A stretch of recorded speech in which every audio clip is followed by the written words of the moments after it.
this isn't actually the rise of Nazi Germany. Instead, you're like, well, we should consider this, and the similarities are kind of eerily and chilling, which is complete This is nonsense. my area of study.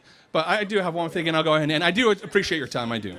I remember I did during the election night in November. I sat back and I was going through YouTube channels who was doing the coverage, and I actually enjoyed your coverage. And there was a point in which Trump won Pennsylvania that you got emotional, and you actually shed a tear or two. I wonder at one point, and that emotional response goes from felicity and joy of shedding a tear of this liberator to actually sorrow of seeing that this is going to get to the point where it could lead to oppression. And that's where my question was. Do you know why I cried on election night? Because you thought it was a restoration of the Judeo-Christian values that are inherent to the country, the Constitution. Let me tell you why, because I think you might appreciate this as a historian.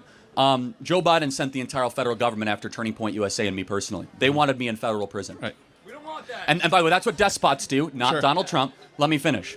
And so when Donald Trump won, it was a sigh of relief that maybe I won't have to go to federal prison. Sure. Maybe I can actually be around my kids. And maybe we can live in a free society. Criticizing Trump does not mean I support Biden. I never said you did, Right. but you also should, and I want you to do this, I want you in your next class also say, well, here's all the similarities between Joe Biden and Adolf Hitler.